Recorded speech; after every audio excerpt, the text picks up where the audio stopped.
Welcome to But Enough About Me, a podcast about other people. My name is Tyler Andrews. I'm a Nashville-based photographer, husband, and father. I'm trying to collect the stories of everyone around me, whether we're best friends or total strangers. I want to know what made you the person you are today. First things first, I need to say thank you to everyone that has listened and subscribed and rated and given positive feedback and given constructive criticism. I am overwhelmed with gratitude for how you guys have responded to and embraced this silly idea of mine.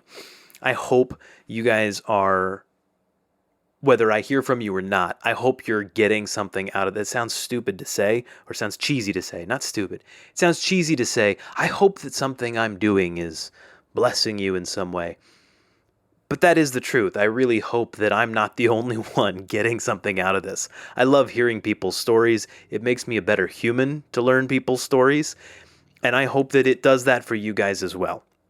Nevertheless, based on some constructive criticism, I need to make two quick notes right here off the top. First of all, audio quality. I am learning this stuff as I go along.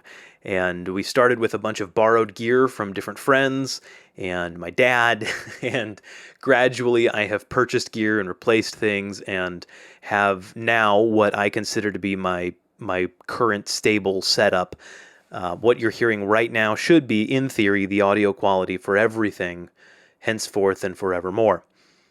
That said, as you're listening to the various episodes of the podcast, it's going to change, sometimes for the better, sometimes not.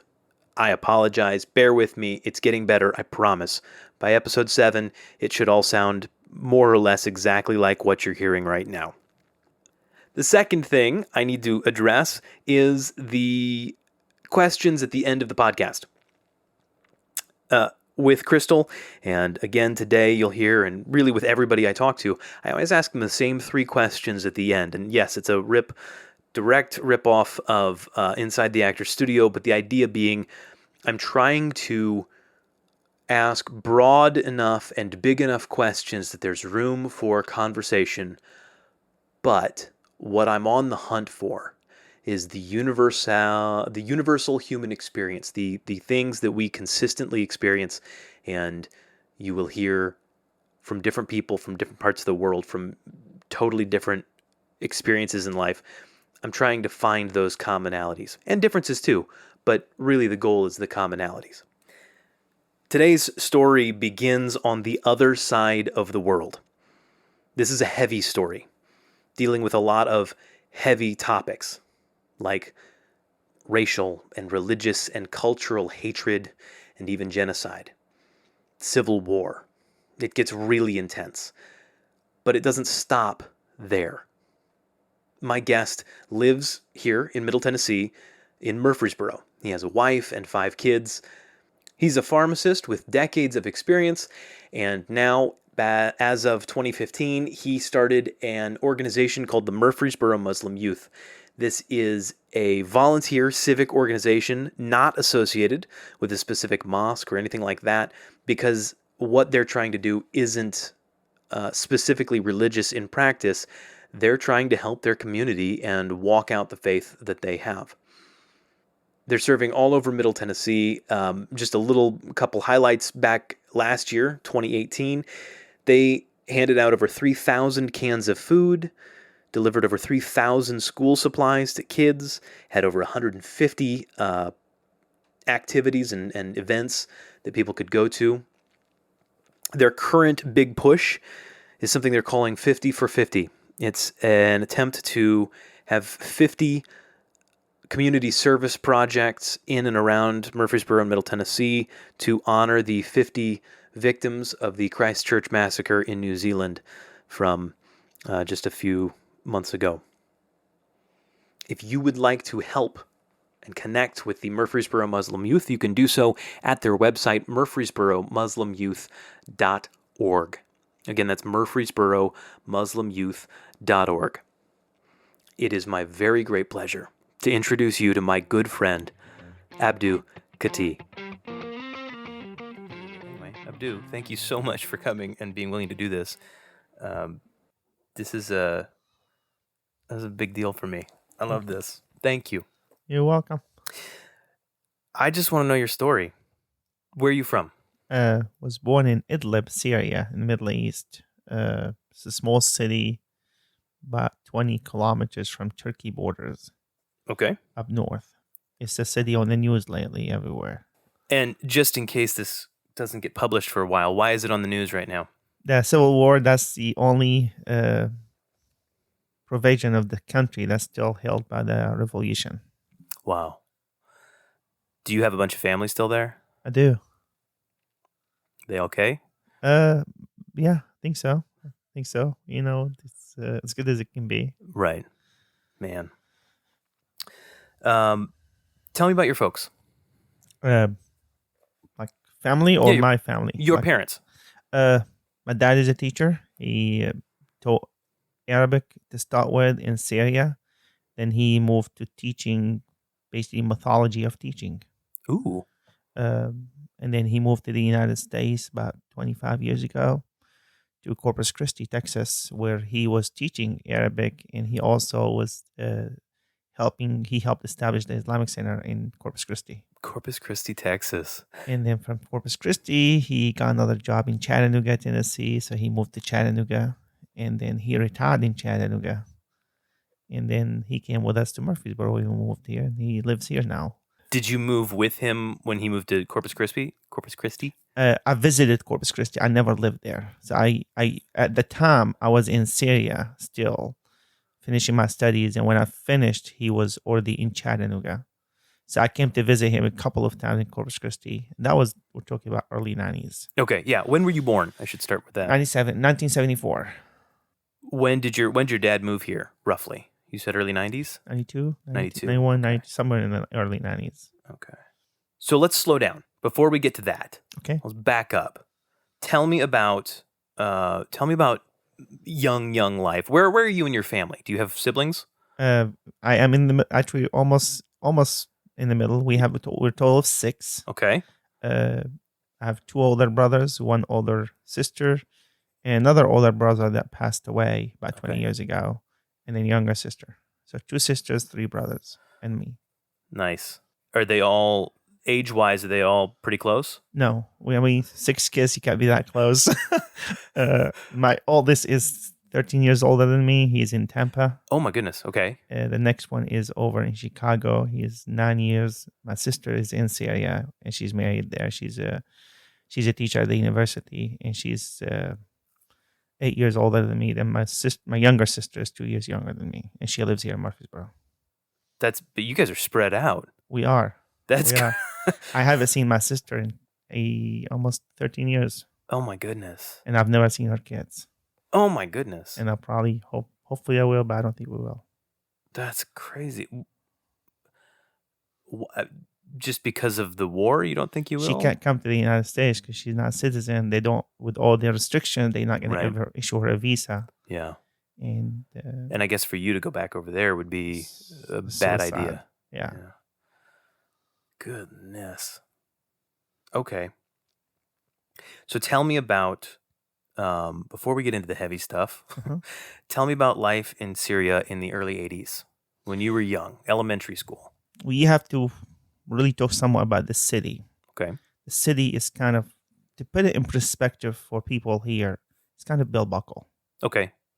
Very conservative, very agriculture. A lot of folks who lived there for generations. That's kind of the background. So very poor. Poverty levels like the dominant in the city. Mm-hmm. I went to school, obviously. Mm-hmm. I've worked in the farm since 8 years old. Maybe I started working there, and we're talking about working, not just yeah. Farm work is not easy work. It's not easy work, and you start early if it's your farm. It's not a choice. It's just what it is. And so we've done that. Went to school. There's 1 elementary school, 2 elementary schools, 1 middle school, 1 high school in the city. Okay, so it's a very small town. Yeah, small town. So we went to same school, same people, elementary, middle, and high, and not a lot of details. We were comfortable financially for the environment, but we were kind of considered to be poor for here. Sure. So it was, you knew how to squeeze a penny, and you also knew how to share your food with people around you. It's just the environment in agricultural city is extremely generous. Mm-hmm. People are extremely generous with you, and you learn to do that. Because you know to others. everybody. You know everybody, and plus it's like even if there's not a hotel in the city that tells you anything. Interesting. So The city has no hotels. you just So take if in visitors? you take in visitors, even people you don't know sometimes very well, because you have friend of a friend of a friend, and they're coming to do something, and they stay in your house. It's normal. So that's very unique about that area. That area is hospitable. Relationships are strong but tender Mm-hmm. because you're so close. You know how those. It's almost like everybody's your in-laws. Oh, that could be a mixed bag. So it's kind of, you know them, you're cool, but you can really get into a fight very quickly if you need to. Right. Yeah. I mean, it's kind of different environment. It's very cozy. Yeah. To say that'd probably be a proper word. It gets somewhat too warm sometimes, but it's cozy. Yeah. How far away is Idlib from a major city? Aleppo is about 35 miles away. And Aleppo is one of the largest cities in the Middle East. Yeah. About 4 million people live there. Now, 35 miles for an agricultural city, 70s and 80s, is a travel. Right. It's easier to go to London today than it is to go there. Wow. So it's very hard. We didn't have a car. Yeah. Cars are luxury. Taking a shuttle or a bus is very expensive for our terms at the time. I mean, it's maybe once a year you travel there, because my grandma and granddad from my mom's side are from Aleppo. So we go to see them maybe once to twice a year. And usually you stay. You don't just go for a day and come back. Right. So it's a big city, but it's completely different. Aleppo, if you're familiar with it, is considered one of the industrial cities in the world.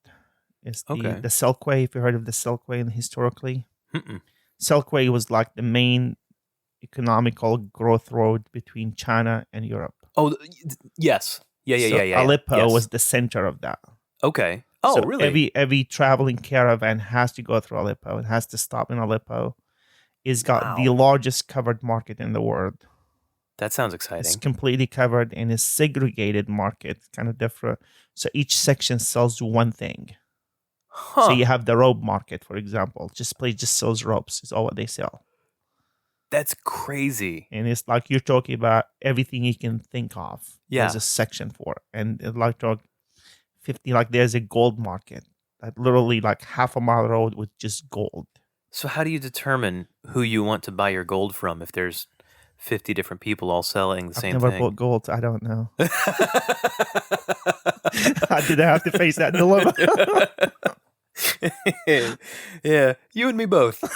Oh, that's awesome. So did you go to the market as a kid? Yeah, it's kind of really fun to go there. I mean, you go there and just like the spice market was our favorite. Yeah. And you go there and there's everything you can think of. I mean, every spice, every mixture of spice, it's fun. And then you have food market, and you have the kind of farmers market, the fresh produce market, and it's fun. Yeah. It's fun. It's huge. You can't just go there it'll take you probably 3-4 days of 8 hours a day to go through the whole market. That's amazing. So what was life in Syria like at the time? Because it's different from what it is now, right? Different and not. Okay. It's different and not. So we're talking about the social life. Yeah. As I said, it's very cozy, right. Hardworking people, but you still have fun in the evening. You still play extremely safe. So I remember as a kid, I would be in the street till midnight playing.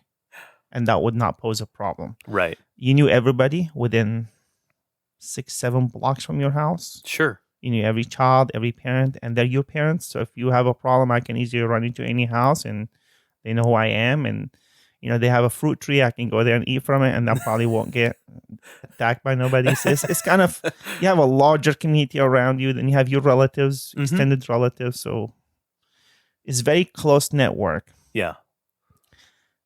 Everybody at the same level of education and poverty level. So it's kind of that class difference isn't truly there. It's there, but it's not really a huge factor.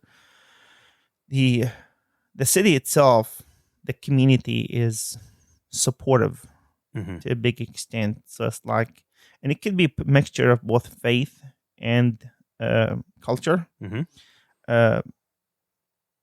So if it's a holiday time, it is extremely unusual to see a family with no food and no gifts. It's just everybody supplies to everybody and it's taken care of.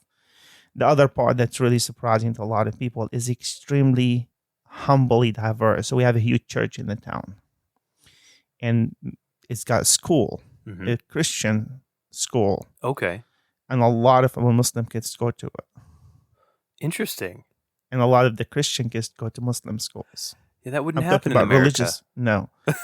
And one of my, like, several people, prominent members, some of the houses I would run to, some of my close friends are Christians. Okay. And I remember very well on the holidays, on Christmas, everybody in town would close. It's not an official holiday, but everybody would close out of respect. That's really cool. That big market I was telling you about in Aleppo, Yeah. they don't open Sunday morning. Wow. It's not a holiday. But they don't open till after the prayers. So the Christian merchants have an opportunity, equal opportunity to get provision. I don't know if you know off the top of your head, but what percentage of Syria is Christian versus Muslim About versus 5 to 10. Maybe. Okay. 5 to 10%. So 80 to 90 probably is Muslim, Dominantly. and then There's some Jews. other things. There's some Jews, and of course, there's some other. We have several odd religions, you say? Sure. Like, because it's the historical area, it's just everybody passed by there, and some settled and lived there. But that was very unique thing, something very different for me when I came here. How the relationships are tense, not natural. It was really weird. Like, a lot of the memories we have, which I didn't think about them at the time. It's kind of weird. I think about them now, how the relationships were, how going to my school in elementary, I have to pass by the church, Mm-hmm. and the door is always open. The pastor's office is always open, and there's always candy on the desk.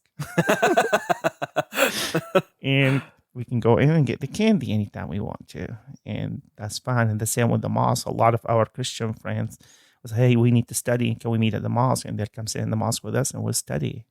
And it's normal. It's not, you don't think about it. My coach for basketball in middle school was Christian, and he's family. Like, he literally, like, I would go to his house, hang out, and they go to church, they pray, and it's what it is. You don't even think about it. It's diversity, but a life diversity. It's through history. It's hard to explain. Yeah. Well, the way I say it is diversity in America doesn't have a soul. It's an act. In the Middle East, diversity has a soul. It's self-producing. It's alive. It's natural. Here, it's kind of manufactured almost sometimes. Yeah. It's like the same with like interracial. It's like manufactured. We have to put an effort to make it happen. There, you didn't have to. One of the things I remember as well from my childhood, well, I remember it now. One of my close friends, Ibrahim, was as dark as you get. His skin is, I don't know where they're from. We never questioned that, but they live there. They're part of the community. His name is Ibrahim, which is Abraham. The first time in my life I thought about him as a black was after I moved here, which is a testament by itself. Like, when it started occurring to me how people describe you based on your faith, your look, your color, that's the first time I start thinking about these memories. That was not a way to describe somebody. You may use it as like, hey, the guy with blonde hair. It's not intended to distinguish that person, but it's more of an identification. Sure. And that was one of the really big culture shocks for me. Moving here. Yeah. Okay, so tell me about elementary school in Syria. You've got kids now, so you know what school is like here. How is it different? How is it the same in Syria from what it is here? What you experienced? So to start with, it's not called education in Syria. Yeah? It's called education and behavioral. It's literally what it's called. That's what the name of the actual. So here you have the Board of Education. There is called the Board of Well-being. Okay. So they don't look at it as only education. It's your well-being. Okay. So you're being a good human, an Yeah. educated human, a person with morality, a person with good conduct. So all of that is within the school. It's Interesting. completely different Yeah. concept. And it's probably derived directly from the mixture between culture and faith. Mm-hmm. Because faith here is a main drive for moral conduct, well-being overall. This is the main drive. Yeah. But it seems to be completely separate from education because of separation of church and state. Well, there, because of the history, they figured out a way to put them together without having a faith element. So schools are completely, in a way that, so the principal, for example, has a power to spank you without parents' permission, and they do. Yeah. The teachers act almost like parents in the classroom. And they know, I mean, I'm not talking about they know your parents, like they can call you, they can knock on the front door and they had coffee with your mom 2 days ago. Right. So it's very close. So you're very well observed all the time. So that's different. Education level cannot be compared to the United States. Education is a whole lot more advanced here. Okay. Because there's a whole lot more focus on it, Mm-hmm. and the teacher are a whole lot more qualified. Okay. There, a lot of times, most of the teachers are almost equivalent to the substitute teachers here, and they're permanent teachers because of the lack of education in the community. So that was different as well. The equipment in the schools, this would be an upgrade classroom. Yeah. So most of the classrooms are basically concrete rooms with a few desks, no AC, no electricity, and a big painted wall that you can write on. Okay. So it's a very humble classroom. Sure. Equipments are scared. I mean, school doesn't have a lot of equipment. So you're talking about if a school has a drum set for the music class, that just doesn't, we've never seen one. Right. The first time I've seen a computer was here. Wow. Really? Yeah. And that was 1997. So I've never turned on a computer. I've never touched a computer. I've never seen a computer or a cell phone for that matter. Right. Until I moved here. So it's completely different. Yeah. Yeah. That's elementary school. Middle school is not that much different, except kids are more careless because the parents don't want their kids in school. To their majority, they want them to work in the farm. They want them to work in the factory, in the shops. Yeah. They want them out of school. That's 80% of the population. Wow. So if you actually, it's funny we mentioned that a few years ago. I was sitting with a group of teachers and we were talking. And I asked, "What's the number one problems in schools?" And they said the parents not want their children in the classroom here in Murfreesboro. So obviously that's a problem as well in some country areas. Yeah. So a lot of parents have that. Once your child gets, I think his mental thing is they can write and read. Hey, they get that set for life. So that was also different. High school is different. If you get to high school in Syria, you've got the willpower to be. Yeah. Because the high school, to give you perspective, there was one high school for about 1.5 million individuals. That's a pretty major ratio shift from here. Yes, because no one want to go to the high school. I mean, like if I can, this is not statistically proven in any way, but this is my memory. Right. If you have 20 kids in high school, in elementary school, only one of them is in high school. Wow. With you. So it's majority of them drop out, leave school, just don't finish their education, and the rest go to school. And if they're in high school, you're talking about powerhouse individuals. Sure. Individuals there to work. Majority of them will be there to work hard, to excel, just to. So not a lot of behavior problems in high school. You see some, but very, very minor. I mean, Yeah. very minor. Most of the individuals in high school are competing on top. So it's non-compulsory education. I mean, I guess the government doesn't force anybody to go to school at that Elementary point. school only. But after that, you don't have to go if you don't want to go. Of course, it's 100% paid for by the government. So even universities are 100% paid for by the government if you have good grades. So let's say our high school had 600 individuals, 200 of them graduating. Probably 150 of them only would get to college. And the other Wow. 50 would not have enough grades to go to a government college, and the choice would be a private college, which they cannot afford. So the the public universities have higher standards than the private universities. Kind of. Yeah. I mean, just Yeah.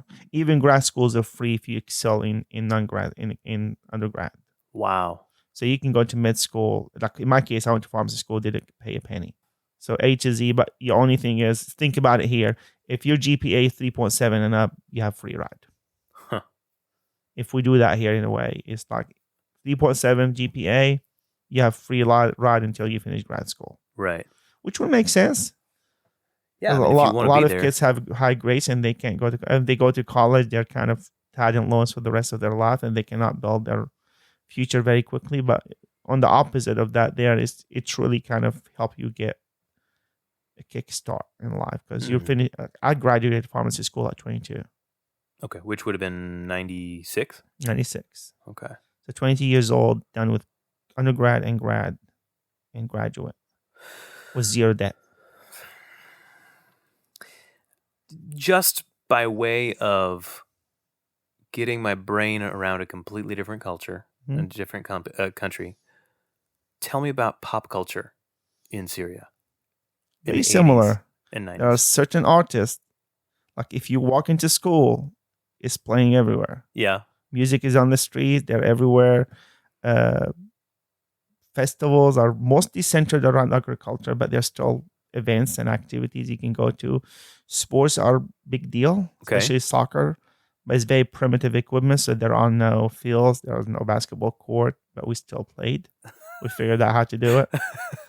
So that waste basket that's sitting in the dumpster, we take it, we cut it, and we hang it up, and that's a basketball ring. And that kid that has a ball dictate the rules. That's what it is. I'll take my ball and go home is a much bigger threat over there. Yeah, and in soccer, we use socks to play soccer. Socks? Yeah, so you get about 50 of them, and you roll them together, and you create a ball, and it's very soft, very, very heavy. Huh. So we did that for a long time. So you get all the old socks, the turbo. We just put them together and sit down and tape it up, and you get a ball. Oh my gosh, that's awesome! Yeah. I might have to try that just for fun. Maybe hit my kids with it. A lot of socks. Yeah, it's true. It's true. That'd be an expensive thing here. So you put the cotton ones on the inside, the plastic ones on the outside, just a tip. So it doesn't get as wet. If you do it the other way, it gets wet and heavy very quickly. Oh my goodness. Well, tell me about romance. Was there any romance in middle school, high school? Any experiences? Our schools are separate. Oh, okay. They're completely segregated. 100%. 100% segregated after elementary school. So you're not even in the same building? No. Wow. Yeah, they're completely set across town even. Yeah, so there were relationship. You see them, you talk, but it's very conservative, extremely conservative. Okay. Not much room for. I mean, the romance is mostly Facebook romance in a way. I mean, you see their picture, you know they're there, but you don't really have much interaction in life. It's largely in your mind. Largely in your mind, yeah. Tell me about, going back a little bit, you told me about your dad. Tell me about your mom. My mom is finished her schools, got married at young age, 17. My dad was 21, 20, something around there. And they've been married now for 56 years. Wow. She did the hard work of raising us. That's awesome. How did they meet? It was, I believe, I've never heard the story in details, but I believe it was kind of semi-arranged. Okay. So my dad was looking to get married. He met with several families with girls, and they clicked. Yep. And they start talking, meeting, and of course, it just happened. I heard an interesting article, or a radio interview not too long ago, talking about the success rates of arranged marriages being higher than Americanized traditional matchmaking. He's my view on that, and that's someone that's seen both cultures. Yeah. Love is a fruit, not the root. So here, we tend to want the fruit before we plant the roots. And that's a problem. That's where you see a high divorce rate. Arranged marriage, in a sense, is not arranged, but you see that you share the same roots, you share the same values, you share the same aspirations in life, then every day, and you guys have been married as long as we have, if your love is not growing every day, then you're not doing it right. And that tells you it's not the root for the relationship, it's more of a fruit of it. And you produce different kind of love every day, different kind of fruit every day. And that's a big difference in the concept. I love that. That's cool. And absolutely true. I know if my kids would let me, I'd probably arrange their marriages. Just it doesn't have to arrange. Arrange in a sense is not arranged. What do you mean? When you say arranged, a lot of people have the concept that I'm going to take you, I'm going to set you with this girl. Okay, you're going to marry this girl, you're going to marry this guy, done deal. That's not an arranged marriage. Okay. An arranged marriage is me knowing, okay, so Abdul is a pharmacist. He is 21. He is a Muslim. He's from middle to poor family. Okay, she's an educated individual that has biology degree. She's 20. She's from middle to high school. She's a Muslim. So they're compatible. So let's sit you together. So let's have dinner together and you guys talk. Yeah. And if it happens, you just continue the conversation. And from that, you may decide, okay, we're going to get engaged. You may decide, okay, we're not going to get engaged. So that is arranged marriage in the concept of the Middle East. Okay. It's not really arranged, but it is arranged. Right. To where it's not like you wouldn't meet until the day of the wedding or something. No, that's extreme. That happens I've never seen it in Syria. That doesn't happen. Yeah. But in some, like maybe Afghanistan, Saudi Arabia, it could happen. But the arranged marriage and that concept, it's more of a dating site. Except your parents doing all the... It's like parentally guided dating. Yeah, I mean, think about all the dating sites when they put your info and you're compatible. Oh, I didn't even think about that. Concept, very similar. Yeah. So you put your info, she puts her info and says, oh, you guys are compatible. You need to sit down and talk. Except it's done by a human being there. Huh. Yeah. I like that comparison. Yeah. I'm going to use that with my wife when I try to explain this to her and tell her why it is that I get to decide who they get to talk to from now on. You don't get to decide. No, I do. That's what you just said. You said it's all up to me and they don't have any vote. Not force. Oh, dang it. Very cool. So your mom, you said she finished her education. She was 17. They got married. He was 21. They've been married 56 years. Or longer, actually. Oh, yeah? They share the same birthday and marriage day, if that helps. What? Yeah. The same birthday and same marriage day. Is all on the same date? Yes. It just happened, 21st of September. That's bizarre. Yeah. And makes super convenient for you. Do you buy separate cards or do you just wrap it all up into one? We're not big on cards. We buy actual tangible things that they like. That's super fun. Yeah. And actually, two of my nieces, which is their grandkids, share the birthday. Oh my gosh. Yeah. What the statistics on that? The chances? I have no idea. That's crazy. I guess two of my kids share the same birthday. My two boys share the same birthday to the minute. Actually, they were born at the same time. Is there some holiday 9 months prior? No. I don't know. No, they don't share it with their grandparents. Two of my kids share their birthday. No, I know, but I mean, that's, but still. Yeah, it's not usual. It's rare. Right. I mean, in theory, you have a 1 in 365 chance of being born on X date. But I know that's not actually true, that when you break it down, things like temperature outside and holidays and things like that actually skew it different directions. But still, that's crazy. September, what did you say it was? 21st. 21. Yeah. That's fun. So tell me about your wife. Hiba, she is Syrian national, but she's never been to Syria because her dad is, well, in Syria, if you are politically wanted by the government, then all your relatives are wanted. Okay. So, wow. We just got in the deep water fast. Yeah. So her father was imprisoned back in the 1960s, and then he was released, and he basically didn't go home. He just went through the desert and left the country. Wow. And went to Kuwait. He was there. He had all these children there. And after Iraqi War One, he was in Kuwait when it was being bombarded with Hiba and her family. So she tells horror stories about that period of her life and the dark skies and the weapons and the dead people and the her 8 years old coming home with an AK-47 he found on the street. Wow. So she was there. Then he came to New York. She was middle school when he came to Okay. New York, and they stayed in New York for a while in a poverty condition, working hard to make their living, hostile environment. Mm-hmm. And then they moved to North Carolina, to Raleigh, and they were actually traveling from New York to North Carolina Mm-hmm. when he and my father from the same city. Her mother actually used to be my teacher in elementary school before she got married.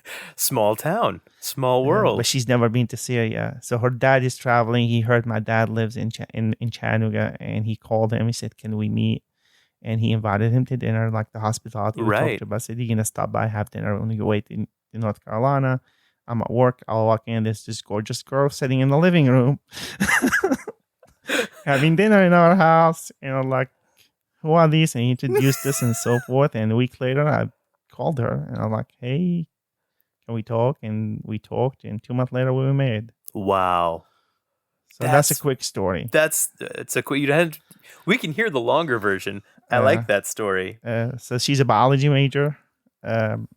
She worked for LabCorp for a long time. Then after we had our children, we made the decision for her to quit work and stay at home and raise the kids, the family. Yeah. Yeah. So tell me about when you came to America. In pharmacy school, my dad is a very similar situation to her father. So he had to escape Syria because of political climate. He was becoming a target. What can I ask why? Anybody that opposes the government. Okay, think about the opposing government is a big word for Americans, right? Opposing the government could be saying F Trump. Right. So that could get you killed. Right. In Syria. Yeah. I'm talking about jokes. Give you an example. Earlier, you asked me about the city I was raised in. I told you about the community. The side that I didn't tell you, there's not a single house in Idlib that did not lose a boy to the government. Brutality. So not a single household that I can think of. At least one child was killed, or a teenager or a young adult, by the government. Some in the street in front of their homes, some inside their homes. Just random killings, just to Could prove be a point. anything you do. So I'll give you an example. In high school, one of the kiddos, one of my close friends, that he lived really within maybe half a mile from our house. We grew up together. Iraq War I. Mm-hmm. We're in Idlib. I describe it as so the United States airplanes would fly from Turkey over our town to hit Iraq. So it's usual to hear the rumbling of the airplanes flying over. If they fly really close, it'll shake the whole building, and they do that to avoid radars. Right. So we're sitting in the classroom, and the airplane flew really, really low, and everyone in the classroom started laughing because it's a good vibration for the building. Hey, building is going to collapse. We're going to go home. No school. All that stuff. And this boy's sitting there, and he's like, "No, it's not that. It's Saddam. It's America coming to liberate us." Hmm. An hour later, 2 agents barged into the classroom. They beat the life out of that boy in the classroom, drag him out. We've never seen him till 3 months later, completely disabled. They broke his skull, severe brain injury. His parents had to, when they leave the house, he has to be on a leash. Oh my gosh. That's a quick example of as simple as this to cause you your life. So, I mean, with that story, how did these agents find out about that? Did somebody in the teacher. Classroom? The teacher. Yeah, the teacher had to report. Jeez. So the reportability requirements. So if you're not necessarily a government informant, but Right. if you're not collaborative with the government, you have no chance of advancing in society. And that's why that town stayed poor for a generation, because it's really hard. So a lot of our teachers in high school and past are not from town. Mm. They will bring them out to teach, and they're mostly informant. They try to direct you in certain direction, feed you certain mythology, certain line of thinking. So that's kind of rewind to where it's at. So when you become a target for whatever reason, you have 2 choices: stay and take your chances, or leave. If you are actually wanted, like my father-in-law, then everybody in your family is wanted. Oh my goodness. Like your kids will be taught. So if Hiba is to go to Syria now, she'd probably be arrested on the border because of her father. From the 60s. Well, because after he left, he was a vocal advocate against the government. Oh. So he would do what you're doing now, writing in newspapers, doing podcast meetings, speaking against the brutality of the government. Right. So he's got a big number on his head. Man, oh man. So the brutality you see, like, I don't know how much you follow the civil war in Syria. What you hear on TV today is nothing new, but there was no media to report it before. How long has the Civil War been going on officially? 7 years. Okay. But before, again, is the reason people rise this way because of the history. Right. When we were in elementary school, I remember back in, I was maybe second, third grade, somewhere in that neighborhood, secret agent barged into the school, tens of them. And they said everybody in school has to come out of school and line up on the roads. It's a very vivid memory in my head. Yeah. We lined up. We didn't know what was going on. And all of a sudden, 2 tanks were cruising down with dead body being dragged behind them. And the agents were telling us this is the result of you opposing the government. But that's kind of how they want you to be raised. Like, okay, do anything you want, but you don't speak against your leaders. So go back to Hiba. So her dad went to Kuwait, came here. Her mom actually died almost 6 months after moving here with cancer. And they say it's a lot to do with the Iraq War. A lot of people who were there during the war had cancer afterwards. Were there? I don't remember there being chemical weapons used. Were there? The oil. You remember how he burnt all the oil? And it was the sky was dark for days. Right. They lit the fields on fire. Right. And they were sitting in this Kuwait, and it took weeks to evacuate people from there. And during that time, like when it rains, it will rain tar. Oh my gosh. So they moved here, New York, got married in Chattanooga. We moved to Nashville, then Murfreesboro about 13 years ago. So when your dad moved to Corpus Christi, did your mom and the rest of the family go with him? My your younger siblings? Oldest brother was already gone as well. Right. So he was already outside the country. My second oldest brother was already in America. He was a physician. He came here right after graduation. My sister was in Syria, married with kids, so she couldn't. Well, with kids, she didn't have kids at the time. My third brother was already killed. He was killed about 4 years by government agents, about 4 years before my dad moved here. And then my sister was still studying. So me and my sister and my mom stayed in Syria till we finished our school. And then we moved here immediately after. Can I ask about your brother? Yeah. What happened? Dispute in the market, and they shoot him. When you say a dispute in the market, like somebody sold me a bad apple, or Something simple. arguing about the government? No, dispute in the market. If you have certain class in the community, if they're the agents of the community, what they call mukhabarat, secret service in a way, they do whatever.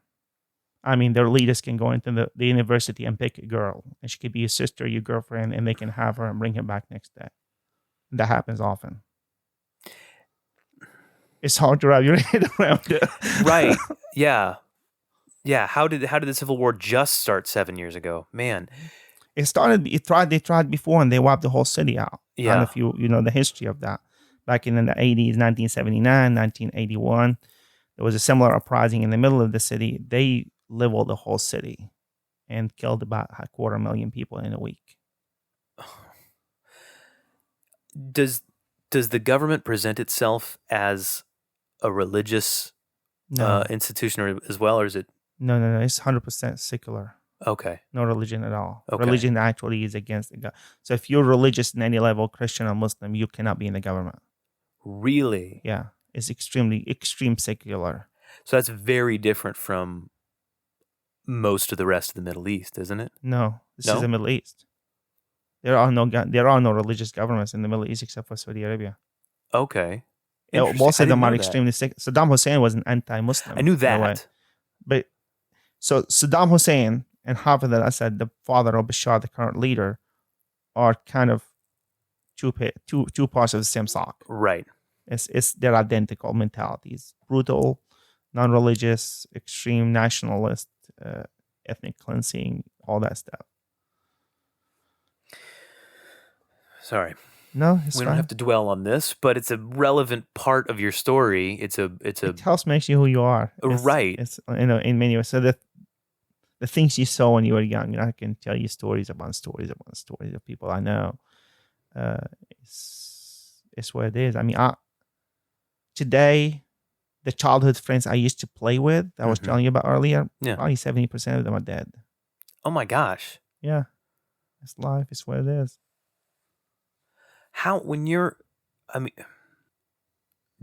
Do you remember the first time you saw somebody killed? I didn't witness one being killed personally in person, but you can see that the results. The first one I witnessed personally being beaten almost to death was my friend in high school. That's me personally witnessing it. Now, to wake up one morning and he tell, hey, Ayman down the road is gone. They arrested him last night. That happens quite a few times a year throughout your childhood. And they should wake up and someone is just gone, arrested. How do you deal with that as a kid? I have no idea. I think after a certain number of PTSDs, you level up. Yeah. You just don't. I don't know. I can't. You just go numb. I think so. It's just like even today, like you hear the news of someone you know personally that was killed or arrested or so forth. It's in a way, and this is really sad, like today for Syria, I feel happy for them. Why is that? It's better than being arrested. It's a whole lot better. So if someone get killed, it's a whole lot better than them being arrested and being in prison or being tortured for years. It's over and done. Yeah. Man. Yeah, coffee break. This is a funny story to go talk about your secular versus non-secular. Yeah. I could use a funny story, please. It's funny and not funny. It's funny. Yeah. So Michelle, which is Michael for Christian in Syria, they call him Michelle. Michelle was someone from the neighborhood. You remember how we said that we can meet in a mosque or a church to study and talk? Sure. So during the 1979, 1980, that early uprising, so the main uprisers were Muslims based on religious doctrine. So this person, Michelle, in Idlib, was meeting his friends in front of the mosque to study. He got rounded up with them. 4 years in prison until he's proved he's Christian. Oh my gosh. So his parents say he cannot be with them because he's a Christian. He's not a Muslim. Like, it took them 4 years to get him out of prison. That's insane. Yeah. And how do you even prove something like that? You have to be able, so the first thing that happens, it's like here in a more amplified way. So if, God forbid, your son gets arrested, what do? You find out where he's at. Right. What precinct he's at, who's arrested him. Yeah. That's step one. Step two, why? Right. Step three is like, let's get an attorney and get him out, or let's pay the bill. Well, all these steps in Syria don't exist. So let's say your son is arrested by the government. You don't ask where they're at. Because if you go to ask, you'll probably get arrested too. Just because you wanted to know where your son was. Because that means you support your son's actions. And you're complicit to his actions all of a sudden. And they can arrest you also to pressure your child to admit fault, especially if you're a female. Oh my gosh. And then once that's done, so the only way to get it done is to bribe. So you have to find somebody connected and pay them. Yeah. And they will find out where your son is at. And then once you know where your son is at, the next question is, why are they being arrested? Well, the funny part is this first part probably took a year. They haven't asked that question yet. They're still beating him up. So they don't know why they arrested him most of the time yet, because they were in the wrong place, wrong crowd. They said something funny. Was that funny related to an actual incident or not? And blah, blah, blah, blah. So a lot of time, it takes a long time for you to be able to even find out where your child is being arrested at, why they're being arrested at, and then to actually be able to negotiate them being released is a completely different monster. And you have to pay people off the whole way along. Quite often. More often than not. Unbelievable. That's, man, oh man. Well, I can understand certainly why you would walk out of prison and then just start walking through the desert. Just I to get out of mean, get out of there. just Or just choice leave. 2, like you see today, they walk out of prison, they carry a weapon, they go fight against the government. That makes sense too. Yeah. So that's what you see. And a lot of times, and I'm not putting an excuse for anybody, it's these individuals who decide to get armed and fight the government, they're gone. They're mentally gone. Yeah. The level of torture, Yeah. and I'm not talking about waterboarding, the level of torture is just, I think personally, I've witnessed a few people back in Syria that were released from prison after 10, 15 years in prison. It's the level of trauma, the level of physical damage and mental damage. I don't see how it can be repaired. I just don't. Right. It's just, it's hard. You can't picture it. So you graduated pharmacy school. Mhm. Moved to America. You said 22? 22, 23. Yeah, Okay. 22, 23. And you moved straight to Chattanooga? Moved to Chattanooga, Tennessee. Spent the first year. There are certain tests you have to take to move your degree from Syria to here. So that took about a year. During that time, I was working for a company called Big B, CVS today, Yeah. as a cashier. Then I was working as a pharmacy technician. By the time I got my basic exams, I became an intern. Then I got my degree as a pharmacist. Then I worked for Kmart for a very short period of time. Very short period of time. Maybe 6 months or less. Then I started working with Eckerd. Okay. I worked for Eckerd for a few years. Then I got promoted to district manager. So I managed most of the state of Tennessee for Eckerd for years. Oh, wow. That's why I moved to Murfreesboro. My office was in Smyrna. I have 2 offices, one in Smyrna, one in Murfreesboro. That's why I moved here 13 years ago. And then when Eckerd Rite Aid merged, I left my job and I went to Walgreens. Okay. That was 8 years ago. And you've been with them ever since? Mhm. Very cool. And are you a district manager with them, or are you a pharmacist? No. We're Less done. stress? We're done with that. Yeah.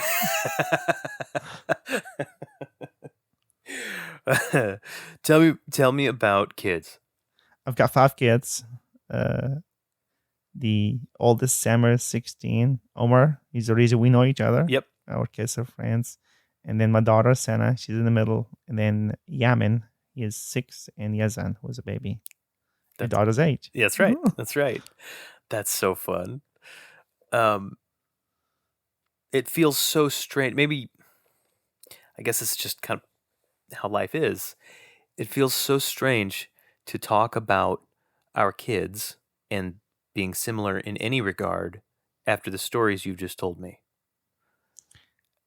The disconnect between what you've experienced and what I've experienced and my kids have experienced, that's a world apart, putting it mildly. I think in a way it's there and you could have seen it if you looked. Right. But it's just not concerning. So one thing I try to teach my kids is to feel for others people's suffering. Humanity is about one body. And if that's my view, is like humanity is just one body. And if your eyes cry, what do your hands do? They wipe the tears. And if your hand hurts, your eyes cry. Mm. And that's how we should be. So just because it's not you being hurt, you should still feel for that suffering. And the next step is, for me, I try to teach my kids and people I work with, I don't want your empathy. I want your empathy with feet. Mm-hmm. I don't want you to tell me I have faith. I want a faith that wears a Nike and can run when I want it to. Right. I'm done with that because I've seen what that does. That does nothing. Being faithful with no action is the most selfish thing in the world. Having empathy and what you do is smile in my face is selfish, to say the least. Because you are giving yourself a false feeling of compassion or effort. It's for you. Yeah. It's for you. It does nothing to me. and I'm the one suffering, and you're using me to feel good right now, and this is selfish. Yeah. I mean, you're using my suffering to feel good about yourself. Right. And that is as bad as being the aggressor in a way. I know it's hard to see it No, I'm with that it. way. I get what you're saying. Like if you're walking down the road on Church Street, downtown Murfreesboro, and you see somebody homeless, Mm-hmm. and you smile at them and keep walking, it's a mockery. I think it's a mockery. What have you done for that person? If you're a person of faith and you believe God put you on that road for a reason on that morning, Mm-hmm. are you mocking God? Mm. He gave you an opportunity right there. Mm. Have you used it? What have you done about it? What did you do? When you saw the news with the 2 prisoners that escaped today, for example, last year in jail, what have you done about it? Have you done anything? Have you talked to your kids about being safe? Have you considered, praying for the families that's probably worried about them being killed? Or did you just brush it and moved on? Mm. That's my accumulated learning from being in a brutal environment, regular environment. I respect your right to have empathy with no action. I respect your right to be Christian, a Muslim, a Jew, a Hindu, whatever, with no application of your faith beyond your personal family and body and self. But I just don't appreciate it. Yeah. It's not enough. Not for me. So what are you doing right now? Like life? What? No, I mean, that's a big question. I mean, yeah, it is. We're raising 5 kids. Right, which that's is a primary. A lot. And doing that well is a huge service to society at large. But beyond that, I know you're pretty active. What are you doing? I try to put feet on my empathy. Yeah. Every day. That's what I try to do. And I try to give the young, primarily Muslim kids a way to do it, a way to express their love. Our faith, I think it's like any other faith, but I can't speak for other faith. About 10% of faith is in actual worship practices, prayers, attending church, charity. And 90% of it is conduct, how you carry your faith to the society. It seems like most houses of worship talk about that 10%, 99% of the time. And the rest of it just gets completely ignored. Or worse, I can only apply the 90% to the 10% that do what I do in worship. If you don't worship like I do, you don't deserve my conduct. Mm. And you see that very often. Yeah. Either we completely ignore it or we only apply it to those who are like us. Right. And that destroys a community. So we try, in the group we almost force ourselves to do the conduct with people who are not like us, who are sometimes on the opposite end of like us. Right. And that is the true test of your faith. Because your faith is not about you. Yeah. It shouldn't be. It shouldn't be, but it seems like that's the majority of the narrative today. It's all about me and people who are like me. And in a way, for me, and I'm not being condescending, I hope not. No. You have the luxury to sit at home, do nothing. I don't. Because my kids' future depend on my actions today. Your kids' future doesn't depend that largely on your actions today. Because they're not a minority. Okay. If I don't work hard to improve the narrative, the view, the vision towards Muslims in Murfreesboro, my kids would not have a very bright future. Because there's a certain level of hostility toward our faith in Murfreesboro. And we're trying to change that narrative to show them that there are some bad Muslims out there that faith itself is not, and the majority of Muslims are not. You don't have to fight for that. I don't have the choice but to do that. Huh. Hadn't thought about that. It's a good point. Yeah. So you work with the Muslim youth at your mosque, right? We're not with the mosque. We're a completely independent group. Oh, okay. Because our mosque is like most churches want to do it to the 10%.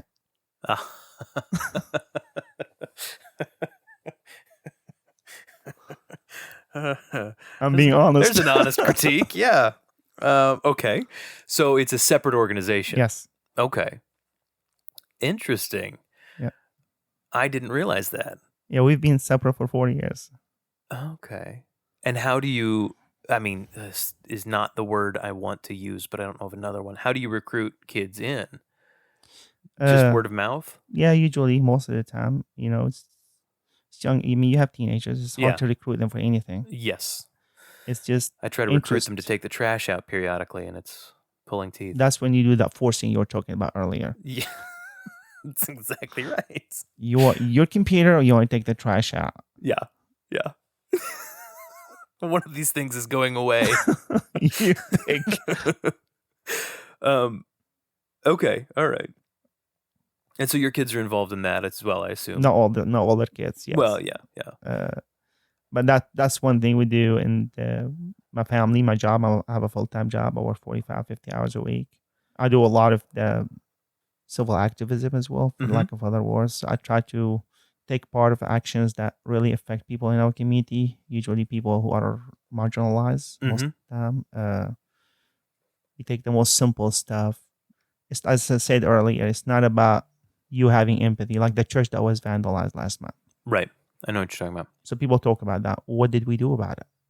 So in my case, we talked with the kids, you guys, what do you think we should do? I said, let's go there and take breakfast to them and take some flowers, just sit with them for 30 minutes, an hour. We did. So what do you do about it? It's not just thoughts and prayers are just not enough in this day. I've seen people who are traumatized by more severe actions than we have today here, and I hope we never get there. We need more than thoughts and prayers. Get uncomfortable. You have to get uncomfortable. You have to get yourself, you conservative Muslim, to go to the Baptist church in town that hates you if they have a need. And I hope one day that same church will be willing to go support us if there's a need. Not because we agree. Right. We don't have to agree on, you and your wife don't agree on everything. Me and my wife don't agree on everything. But guess what? We're doing it for our kids. We're doing it for the family, and the community is a family. And you have to learn how to live together. You have to know how to produce love. Because love is not something you can just simply say. If you don't have roots to grow branches that can produce love, you never have true love. You'll have fabricated love that look nice, but it's not love. Yep. Since you've grown up in a hellish environment, from my perspective, I mean, that's horrific. And you lived here in a relatively safe environment. You have kids here.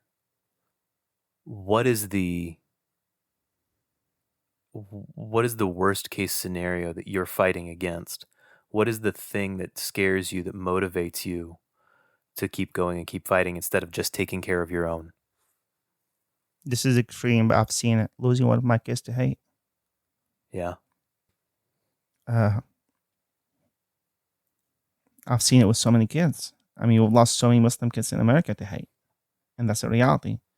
And you always have that fear is someone's going to harm my children or my family because of their faith. And me and my wife talked about that. She said, well, you're putting yourself out there, which increases your chance of getting hurt. I said, but we're going to get hurt either way. I would rather be attacked standing and doing something. And that's the biggest fear. And it's really hard for people to see, but it is real. Yeah. It is so real.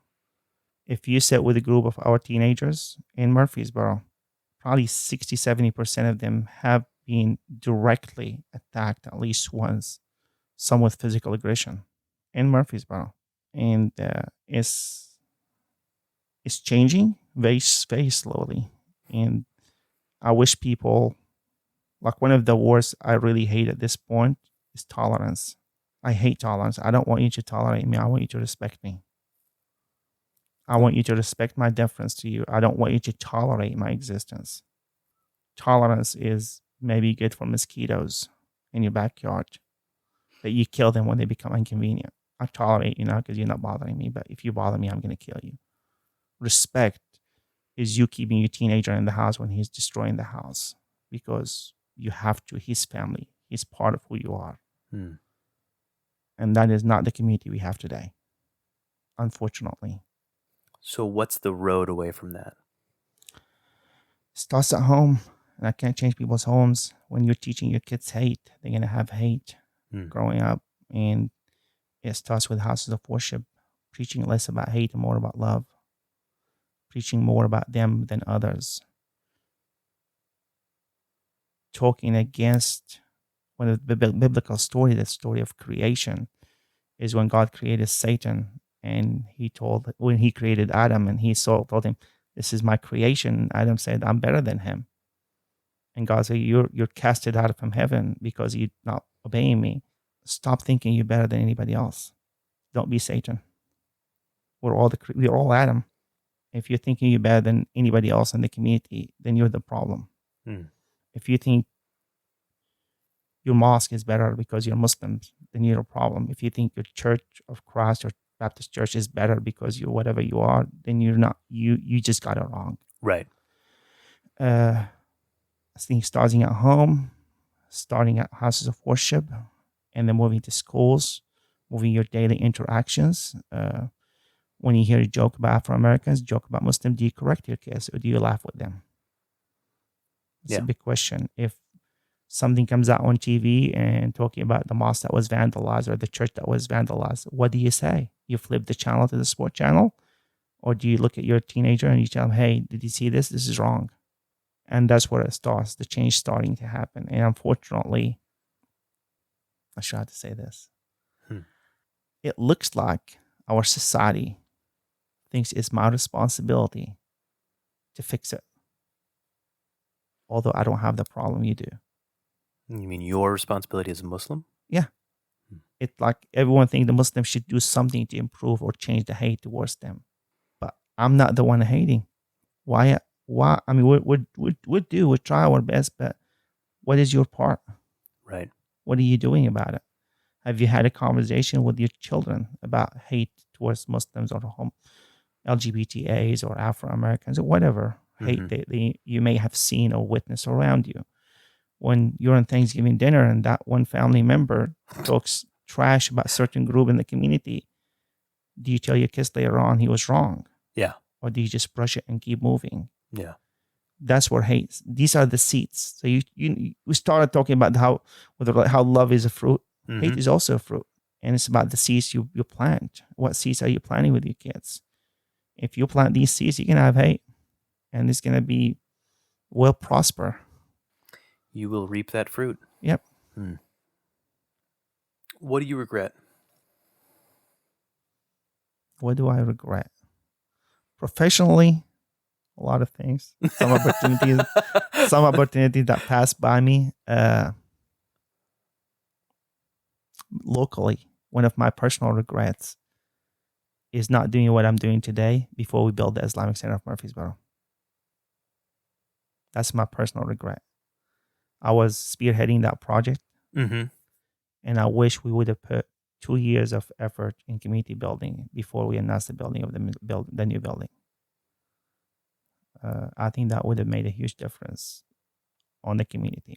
For those that don't know, when the Islamic Center was announced, it became a big deal in local national, international politics. But yes, it got a lot of play broadly just because of the what's the word? Disagreement. Yeah. About it. That's a good thought. I already asked you to some extent, but beyond that doomsday scenario, what scares you? The situation from Syria. Like, I'm terrified of getting a phone call telling me I lost somebody, my sister, her kids. It's hard to explain that when you get a call from your sister, your heart speeds up really fast. Like, okay, is there something bad going on? Every time. It's hard to explain to people. The first thing I do when I wake up in the morning is check my WhatsApp, my Facebook, the news, not because I want to see my friends' pictures, because I want to see if there's anything bad that I need to be aware of. It's hard to explain to them that it's like a looming doom. Mm. It's just deep down inside, you know, you're gonna hear bad news in the next 1, 2 weeks, 3 weeks about somebody, you know. It's gonna happen. I know it will. And you just don't know who that person is, and you think, why did I not call them? Why did I not contact them? Why have I not reached out to that person in 2 years? But after the first few times, it's just that's another layer of fear. It's like you become almost, like you said earlier, numb. Is you don't even cry anymore. Like you lose somebody you know dearly, and you just don't cry anymore. You just start running that tape of memories in your head and trying to keep those thoughts alive and move on. Who is God? Who is God? I saved that one for last because there's so much room there. Let's say what's faith first. What's faith? Okay. A lot of people, faith to me is a belief that God exists that is conquered by actions. I have no way to prove that God exists. That's a fact. If you tell me you have a way to prove it, you're just delusional. Right. Believing in God is faith. I can tell you why God exists all day, and you can counter me all day. It's a meaningless debate. Mm-hmm. God is the creator of everything, in my opinion. God is all seeing, all hearing. And God is kind of my instructor. And at the same time, he is the source of my morality.